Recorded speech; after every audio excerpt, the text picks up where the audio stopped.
Aloha, my name is Diane Nita and I'm with Taiko Kauai. I'm going to share just a little bit of history about Taiko Kauai.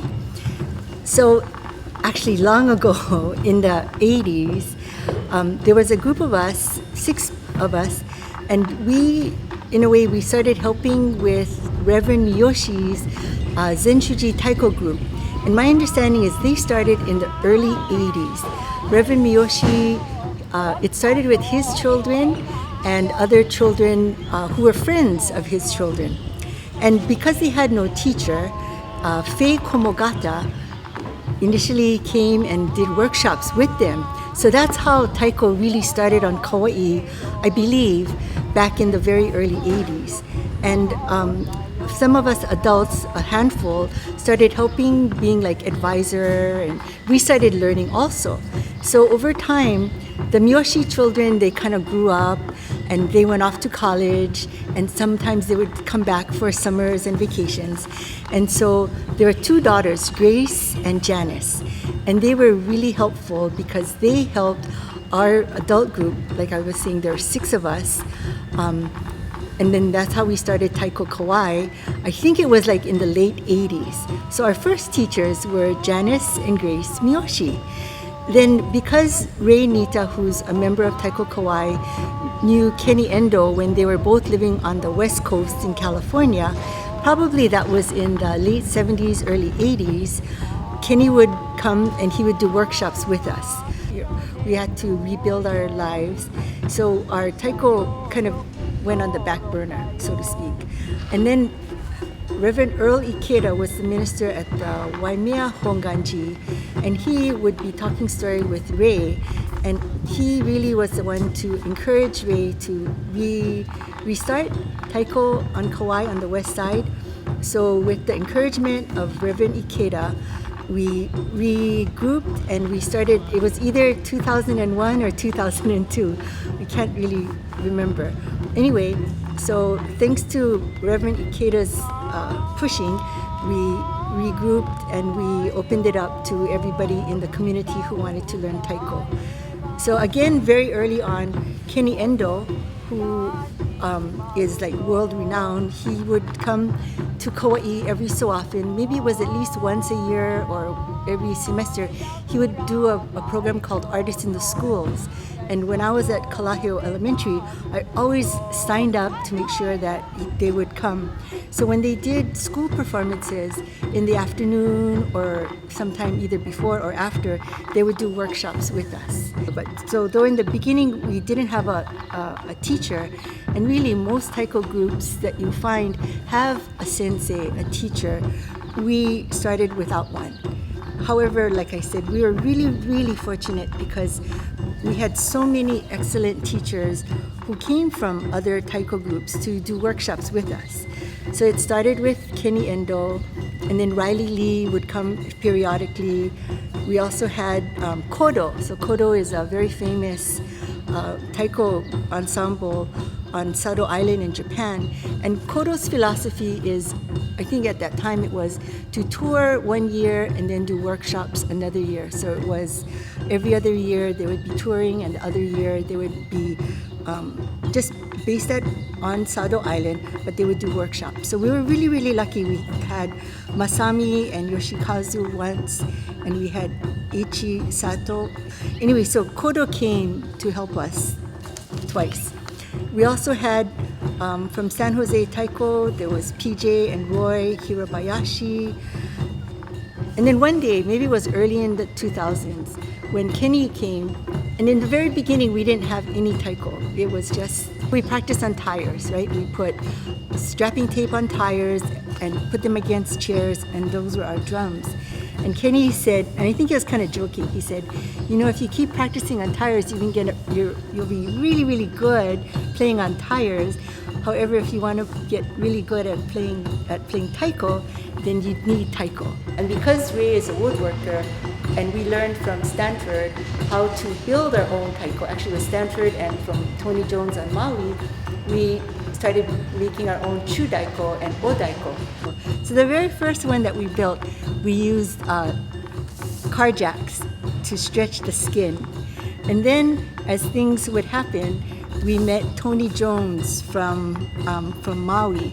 So Tony Jones was in touch with Taiko from Stanford. And so together with Stanford Taiko and Tony Jones on Maui, we learned how to make Taiko so that we have decent sounding drums. So that's how it started. So that might have been like the late 2000s, before 2010. So what was really neat is that a great number of our members were women. And as a girl, I didn't have the opportunity to play with electric saws and machinery growing up. So when we built our own drums, it was sort of very empowering because we got to use all of these tools and we built our own drums. Each member at that time, if they wanted to, they built a chu-daiko. We would meet on Saturdays, we'd have taiko workshop, and it would last for a long time. But what was really neat is that each person, of course we'd help each other making each other's drums, and at the end, so much is involved and you put so much energy into your drum that it really, at the end we had this little ceremony that really brought our drums to life. Because when you think about a taiko, the wood comes from a tree that was alive, the skins come from a cow or an ox or whatever it might be, and that was alive.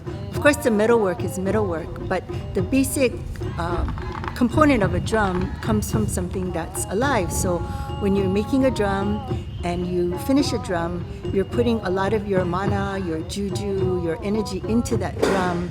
So it really becomes a sacred musical object. So that was really nice. I think we probably made about 18 drums at that time. That was our very beginning. And like I said, we had a lot of help. Other people, there was like Ian Hunter, Marco Lienhardt, and I think they really helped us because they realized we didn't have like a sensei formally, and so anything that they had to share, we were very appreciative of, and we've incorporated what they taught us. They taught us songs, different like hitting, or we're a result of all of the people who have helped us, really, is what it comes down to. Another fortunate thing happened probably in the early 2010-11 thereabout, when Reverend Shuji Komogata became the minister here at Zen Shuji, because he then became our teacher. He would come, I think it was like 4 times a year, to do services for the members at Zen Shuji in the morning on a Sunday, and then in the afternoon he would give us a lesson.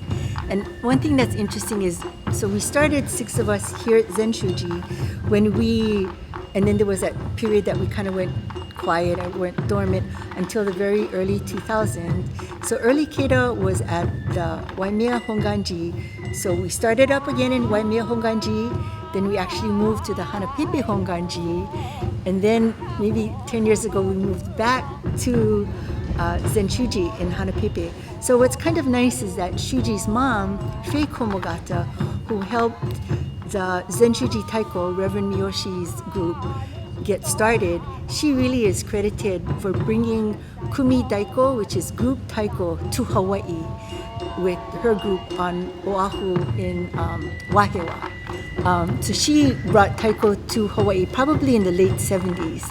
And so it's really nice that Shuji, though he may not be able to come here because he's no longer the minister, that he helped us the last maybe 10 years or so. So it started with his mom helping Zen Shuji Taiko back in the late 70s, maybe early 80s. And then most recently, Shuji has been the one to help Taiko Kauai right back here at Zen Shuji up until today. The man who's credited with bringing taiko to the West is Tanaka. Seiichi Tanaka is credited with bringing taiko from Japan to America. The mission of Taiko Kauai is fun, fitness, and the art and culture of taiko drumming. So this is what we keep in our mind when we come to play taiko in everything that we do. Fun, fitness, and the art and culture of taiko drumming. So that's our history. Thank you. Hi, my name is Linda Oshiro. I was one of the first people to join Taiko Kauai when it was reconvened by Ray and Diane Nita. So in early 80, could have been 80 or 82 on Kauai, Kodo came to play a concert at the convention hall, and I had never before seen taiko drumming. And I was in the second row, and I could feel those big drums throughout my body, and I was just enthralled. I thought, this is amazing what this drumming, the sound, did to my energy field. Like, it just seemed to clean it out, just clean out my mind. I wasn't thinking about other things. I was immersed in the sound. And so when we first started with Taiko Kauai in 2001, we stretched strapping tape across small tires, and those were our drums for 2 years. And then because Ray Nita is a woodworker, we began to create our own shoes, the drums we use to perform with. And we, at one time, I think when Kodo came, when we were at the Hanapepe Hangwanji, we had over 20 shoes already made. Then we started making the large odaiko. And then just recently, we all made the small shimeis. And when we ordered the bolt systems, rather than tying the ropes, because we're all getting too old, it takes 2 people to tie them, the man from Asano in California said, "What are you doing with all these bolt systems?" I think we must have ordered 16 systems.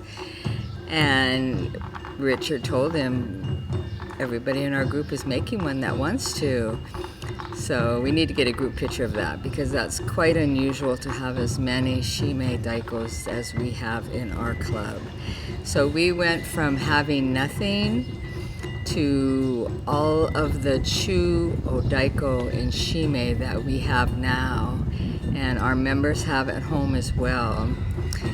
So it's been quite a journey, and I had no musical experience up until starting taiko. It was very difficult for me, hard for me to learn, but it has become a passion, and I love it. And the people who have come into our club are truly special, unique individuals, and I don't think we would be where we are today if it hadn't been these same core group that began Taiko Kauai 20 years ago. Thank you. I've enjoyed my time very much. My name is Justin Yamagata. I've been with Taiko Kauai for about 5 or 6 years, someplace around there. Some of the things I really like about Taiko is just it makes me feel a little bit more connected to my cultural identity. My grandparents were members of this church. My sister played taiko with one of the original groups for the Zen Shuji also. And so I kind of grew up hearing all of this stuff, and just to be part of it is pretty awesome. I'm Jason Matsuoka. I've been part of Taiko Kauai for 5+ years. I really enjoy the club. The group itself, have really great members. Besides the fact that drumming is so unique, it's so captivating. When you go to Obon, you always hear the drum, and that calls you. And that's one of the reasons, we love taiko. It's that the beat and the sound that resonates in you, and you feel it. And so I love the group. Not just drumming, but the camaraderie that we have with each other. It's an awesome group to be part of.